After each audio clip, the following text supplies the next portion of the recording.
नमस्कार, आदाब, सत श्री अकाल। मैं विकास यादव अपने चैनल इंडियन ब्लॉगर रघुवीर के माध्यम से आपको एक प्राचीन मंदिर के बारे में बताने आया हूँ। थोड़ा सा इसके बारे में आपको डिटेल देता हूँ, फिर यहाँ का दृश्य आपको दिखाता हूँ। यहाँ पे जो कि ये मंदिर अवंतिकापुरी में स्थित है, ये आजमगढ़ ज़िले में है पड़ता है। और मैं इसके बारे में थोड़ा सा आपको हिस्ट्री बता देता हूँ। यहाँ पे एक महासर्प यज्ञ हुई थी जो कि राजा जन्मेजय द्वारा कराई गई थी। सर्प यज्ञ क्यों हुई थी इसके बारे में थोड़ा सा आपको बता देता हूँ डिटेल। ये जो राजा जन्मेजय हैं, इनके पिता थे राजा परीक्षित, जो कि महाभारत के योद्धा अर्जुन के प्रपौत्र थे। ये एक बार आखेट के लिए जंगल की तरफ गए थे और इन्हें वहाँ पे प्यास लगती है और ये अपनी प्यास को बुझाने के लिए समीर ऋषि के आश्रम की तरफ जाते हैं। जब ये समीर ऋषि के आश्रम की तरफ जाते हैं तो वहाँ पे समीर ऋषि ध्यानमग्न होते हैं और ये देखते हैं कि समीर ऋषि ध्यानमग्न हैं, फिर भी ये उनसे पानी मांगते हैं। जब समीर ऋषि ध्यानमग्न होने की वजह से इनकी बातों को गौर नहीं दे पाते, यानी सुन नहीं पाते हैं, इससे राजा परीक्षित क्रोधित होते हैं और बगल में ही एक मृतक पड़ा हुआ मृतक सांप रहता है, जिसे अपने तीर के माध्यम से उनके शरीर पर डाल देते हैं। जब ये बात समीर ऋषि के पुत्र श्रृंगी ऋषि को पता चलती है तो वो काफ़ी क्रोधित होते हैं और वे श्राप देते हैं कि जिसने भी ये कार्य किया है, आज से 1 सप्ताह बाद उसकी उसी सर्प के काटने से मृत्यु हो जाएगी। और ये बात जब परीक्षित को पता चलती है तो ये श्राप से बचने के लिए काफ़ी युक्ति करते हैं, लेकिन जो होना होता है वो हो के रहता है। जैसा कि आप जानते ही हैं, वो उनकी मृत्यु 1 हफ्ते पश्चात उसी सर्प यानी तक्षक नाग के काटने से उनकी मृत्यु हो जाती है। उनकी मृत्यु के पश्चात उनके पुत्र जन्मेजय जो है कि राज सिंहासन पर बैठते हैं। फिर वे राज सिंहासन पर बैठने के पश्चात वे ये प्रण लेते हैं कि मैं इस पृथ्वी से तक्षक सहित सभी नागों का जो है कि सर्वनाश कर दूंगा। और वो एक महायज्ञ कराते हैं जो कि अवंतीपुरम में कराते हैं, जो कि नाम है जहाँ पे हम आए हैं। आपको ये दृश्य भी दिखाएंगे।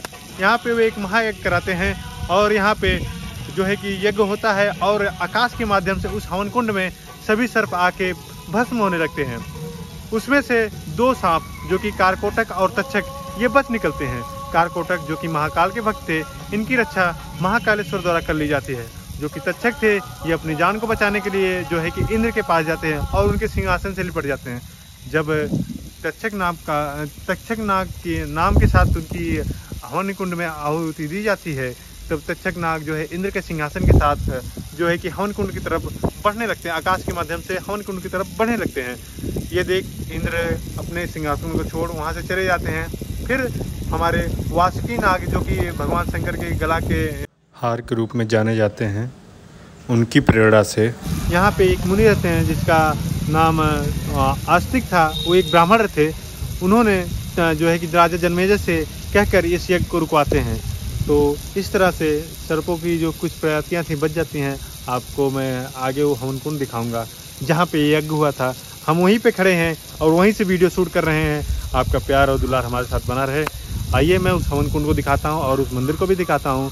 और यहाँ पे कई पुरातात्विक साक्ष्य भी मिले हैं, कई खनन भी हुए हैं और मैं उसके बारे में भी जानकारी दूंगा। और पुरातात्विक साक्ष्य जो हैं उनमें से कुछ फ़ोटो आपको शेयर करूँगा वीडियो के माध्यम से। चलिए बने रहिए ब्लॉग में। मंदिर के सीढ़ियों पर चढ़ रहे हैं और आप देख सकते हैं काफ़ी ऊँचा मंदिर है, काफ़ी बड़ी सीढ़ियाँ हैं। और ये जो ऊँचाई है, ये जो खुदाई हुई थी, ये ऊंचाई छोड़ के जो नीचे से करीब 19 फीट की गई थी, उसके बाद ये माटी पाट के इसके ऊपर जो है कि दीवारों के ऊपर मंदिर बना दिया गया है। आप देख सकते काफ़ी ऊंचा मंदिर है। आइए आपको अंदर मंदिर का व्यू दिखाते हैं। बने रहिए ब्लॉग में। आइए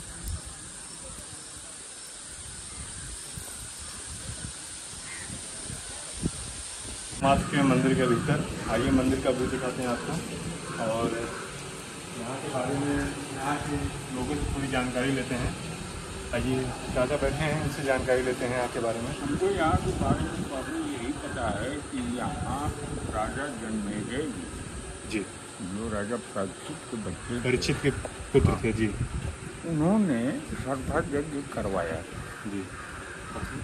जब तक्षक महाराज मतलब उनको काटे थे, गले में पुष्प की माला बन के सर्प के रूप में काट लिया था। हाँ जी। वही यहाँ की मतलब पुरानी परंपरा के हिसाब से ये वही स्थान है और यही सामने कुंड है। ये सामने कुंड है, आप देख सकते हैं, चाचा बता रहे हैं। जी जी, वही की जगह है। और कुंड बहुत बड़ा था, काफी बड़ा, लेकिन मतलब प्राचीन में बहुत बड़ा था, लेकिन वही है। अब उतना उसे तो आप देख रहे हैं, चाचा जी बता रहे हैं कि ये जो हवन कुंड आपको मैंने दिखाया है, ये आपको भी उसका एक बार और दिखा देता हूँ। ये हवन कुंड बता रहे हैं प्राचीन में काफ़ी बड़ा था, इस समय तो 84 बीघे में फैला हुआ है। बता रहे हैं चाचा कि काफ़ी बड़ा हवन कुंड था, यहाँ पे जन्मेजय ने यज्ञ कराया था। आइए आपको मंदिर का व्यू दिखाते हैं। आप देख सकते हैं मंदिर का व्यू अंदर आपको दिखा देते हैं। यहाँ पे काफ़ी श्रद्धालु आते हैं, दूर दूर से यहाँ पे पूजा करते हैं। आइए, शाम का नज़ारा काफ़ी बेहतरीन बना रहता है। बने रहिए ब्लॉग में, आपको अंदर का व्यू दिखाते हैं। चलिए हम अंदर आ चुके हैं मंदिर के, आप देख सकते हैं काफ़ी अच्छा, काफ़ी सुंदर दृश्य है यहाँ का। आप देख सकते हैं यहाँ के श्रद्धालु, काफ़ी यहाँ पे श्रद्धालु आते हैं शाम के समय, काफ़ी बेहतरीन व्यू आता है यहाँ का। काफ़ी लोग का मानना है कि यहाँ पे आपकी मनोकामना पूरी होती है। आप देख सकते हैं, ये देख सकते हैं, ये राधा कृष्ण की प्रतिमा बनी हुई है, आप देख सकते हैं। और ये माता सीता, श्री प्रभु राम और श्री प्रभु लक्ष्मण जी की प्रतिमा बनी हुई है, आप देख सकते हैं। और इधर देख सकते हैं आप माता रानी दुर्गा जी की जो प्रतिमा बनी हुई है, आप देख सकते हैं। काफ़ी बेहतरीन व्यू आ रहा है, काफ़ी सुंदर नज़ारा है यहाँ का। और यहाँ पे जो आर्कोलॉजिस्ट आए थे, यहाँ पे खुदाई करने के बाद काफ़ी जो है कि जो मात्रा में पत्थर, चांदी के सिक्के और कई वस्तुएं ऐसी मिली थी जिनके बारे में आपको जानकारी दी जाएगी आर्कोलॉजिस्ट के द्वारा पता करके। और आप देख सकते हैं ये दृश्य है यहाँ का, ये मूर्तियाँ हैं यहाँ पे, देखिए बजरंग बली जी की मूर्तियाँ हैं। आप देख सकते हैं काफ़ी बेहतरीन व्यू आ रहा है यहाँ पे, आप देख सकते हैं, काफ़ी अच्छा लग रहा है। और ये आपको बाबा भोलेनाथ की मूर्ति दिखा देते हैं, प्रतिमा। ये देख सकते हैं बाबा भोलेनाथ की प्रतिमा है, काफ़ी सुंदर व्यू आ रहा है यहाँ का, आप देख सकते हैं। आप ये मंदिर के बाहर के लोगों को देख सकते हैं, यहाँ पे काफ़ी श्रद्धालु दूर दूर से आते हैं। आप देख सकते हैं यहाँ पे श्रद्धालु काफ़ी दूर दूर से आते हैं अपनी मनोकांक्षाओं को लेके, और उनकी मनोकांक्षा पूरी तरह से पूरी होती है, यहाँ के लोगों का मानना है। काफ़ी प्रसिद्ध मंदिर है ये। और यहाँ पे ही राजा जन्मेजय ने यज्ञ कराया था, जहाँ पे सर्पों की आहुति दी गई थी, आप देख सकते हैं। काफ़ी बेहतरीन व्यू आ रहा है। महाराज जी लोग बैठे हैं, आप देख सकते हैं, यहाँ के पुजारी लोग बैठे हैं, ये देखिए काफ़ी अच्छा व्यू आ रहा है। और काफ़ी अच्छा दृश्य है यहाँ का, आप आके यहाँ पे विजिट कर सकते हैं, घूम सकते हैं, काफ़ी अच्छा व्यू आता है। मंदिर का बाहर का दृश्य आप देख सकते हैं, काफ़ी सुंदर व्यू आ रहा है, जैसे कि देख सकते हैं। आइए यहाँ के कुछ और श्रद्धालुओं से इस मंदिर के बारे में जानकारी लेते हैं और आपके साथ शेयर करते रहिए। बने रहिए ब्लॉग में, देखते हैं। आइए हुए 19 फीट नीचे तक। ये तो मतलब जनता यहाँ की उत्सुक हुई कि यहाँ अब मंदिर बन जाना चाहिए जी। सन 1980 में, हाँ, कि ये अब यहाँ मंदिर बनना चाहिए। तो कुछ पैसा इकट्ठा किए, तो इकट्ठा करके सब सामान आ गया। बुनियाद, इसी टीले पर बुनियाद की खुदाई किए। अच्छा। बुनियाद तो कुछ दूर खुदाई के बाद और चौड़ी दीवारें, चौड़ी दीवारें, हाँ, इतना मोटा खुदाई के बाद, 19 फीट खुदाई के बाद, हाँ जी, इतना मोटा। लेकिन अब मंदिर बनवाना था, धन नहीं था। धन उसको खुदाई करके खोजने में ख़त्म हो जाएगा, तो मंदिर कहाँ से बनेगा। जैसा कि अंकल जी कह रहे हैं कि 19 फीट खुदाई करने के बाद यहाँ पे मोटी मोटी दीवारें मिली थी, और इसके बाद यहाँ पे जनता का कहना है कि धन ना होने की वजह से खुदाई को रोक दिया गया और उसको पाट के माटी के टीले के रूप में और उसके ऊपर मंदिर बना दिया गया। चलिए आपको यहाँ का परिक्रमा स्थल दिखा देता हूँ। बहुत पुराना है, औरंगजेब के ज़माने में वो मंदिर गिराया गया। औरंगजेब की समय, हाँ,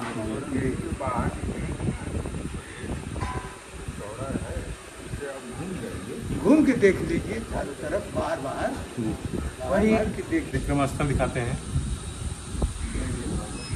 ये वो दीवारें दिखाते हैं जो चौड़ी दीवारें हैं, आप देख सकते हैं। ये जो परिक्रमा स्थल है, इसी के नीचे काफ़ी 17-18 फुट नीचे वो चौड़ी मोटी दीवार मिली थी, इसके ऊपर ये मंदिर बना दिया गया है। आपको परिक्रमा स्थल दिखा सकते हैं, दीवार से परिक्रमा स्थल आपको दिखा देते हैं। आइए देखते हैं, कितना खूबसूरत नज़ारा है यहाँ का। आप देख सकते हैं कितना अच्छा आ रहा है मंदिर के बाहर का, आप देख सकते हैं काफ़ी पेड़ पालों आप देख सकते हैं। आइए दिखाते हैं आगे का व्यू, बने रहिए ब्लॉग में।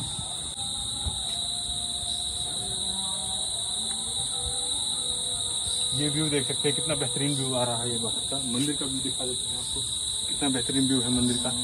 और आइए परिक्रमा स्थल चारों तरफ से आपको दिखा देते हैं कितना बेहतरीन। देखिए कितना ऊंचे मंदिर, ये कितना हाइट पे बना है। ये आप देख सकते हैं ये नीचे जो खंडहर खोदा गया था करीब 17 से 20 फुट नीचे की खुदाई करने के बाद काफी मोटी दीवारें बता रहे हैं यहाँ के लोग, काफी मोटी दीवारें मिली थी। पुरातत्व वाले आके यहाँ पे खोदे थे, आप देख सकते हैं। आइए पुरातत्वविद वाले यहाँ पे आके काफी जो है कि जांच पड़ताल किए हैं और यहाँ पे उनका बोर्ड भी लगा हुआ है, आपको बोर्ड भी दिखा देते हैं। और ये ब्लॉग में आइए आपको दिखाते हैं।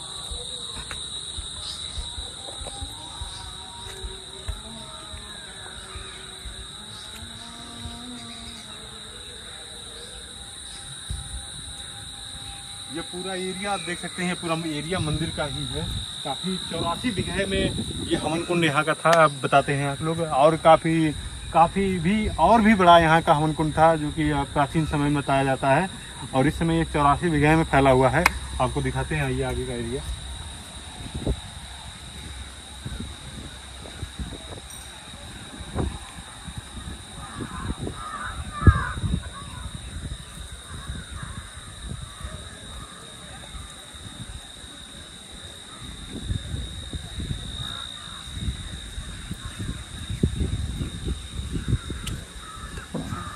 तो आप देख सकते हैं हम लोग आ गए हैं मंदिर के सामने और ये देख सकते हैं लगा हुआ है, काफ़ी बेहतरीन व्यू है। और ये परिक्रमा तो काफ़ी बड़ा है। और आइए आपको यहाँ के जो है कि और भी लोग जानकार हैं उनसे बात कराते हैं, थोड़ी उनसे भी जानकारी अपने साथ शेयर करते हैं, आपके साथ बताते हैं। बने रहिए ब्लॉग में हमारे साथ।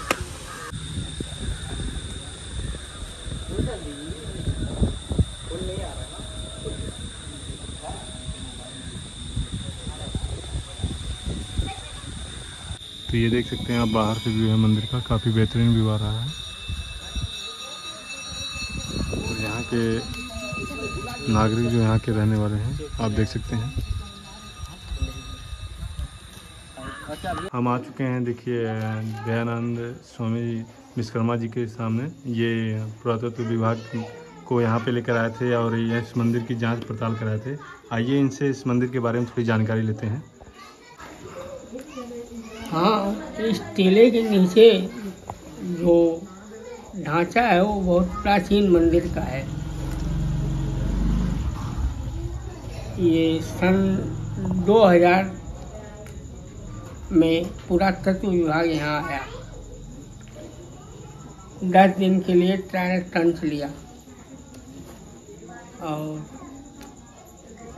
पश्चिम तरफ उन्होंने खुदाई किया तो उन्हें नीचे जो है प्राचीन मंदिर का स्ट्रक्चर मिला जी,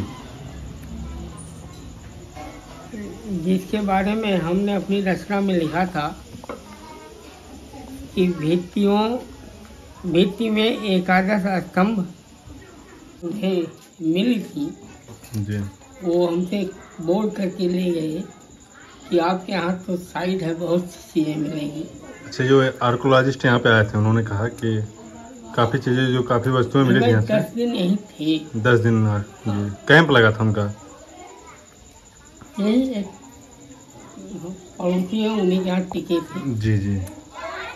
और 10 दिन में 6-7 जगह 8 जगह खुदाई कराए थे।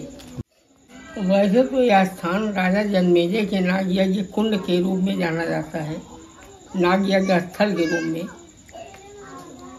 और ये तालाब जो सामने दिखाई दे रहा है जी जी, जिसमें गाढ़ा पाट भरा है इस समय, जी जी, यह अपने समय का पक्का तालाब है।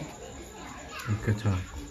आज भी उसकी पक्की दीवारें जमीन के नीचे पड़ी हुई हैं, कहीं कहीं टूट गई है, कहीं गांव वालों को मिली वो अपना 2-4 ईंटा 10 ईंटा उखाड़ ले गए, लेकिन ये तालाब पक्का है।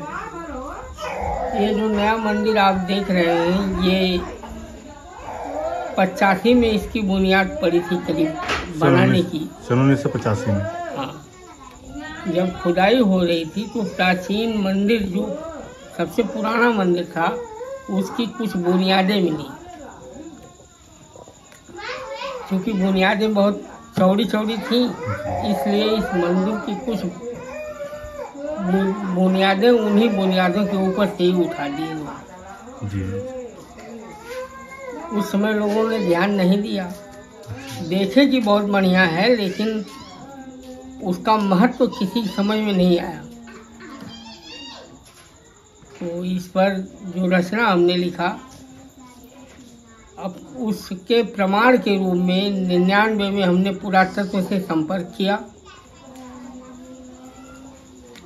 करीब 6 महीने के बाद पुरातत्व विभाग का यहाँ पदार्पण हुआ। 6 महीने बाद। और ये सौभाग्य की बात है कि किसी अधिकारी के लिखने पर भी जहाँ पुरातत्व विभाग नहीं पहुँचता है जल्दी, 6 महीने के अंदर ही यहाँ ट्रायल टंच का आदेश दे दिए उन्होंने। पुरातत्वविद मनोज कुमार द्विवेदी यहाँ आए 10 दिन के लिए। मंदिर के पश्चिम तरफ उन्होंने खुदाई कराया।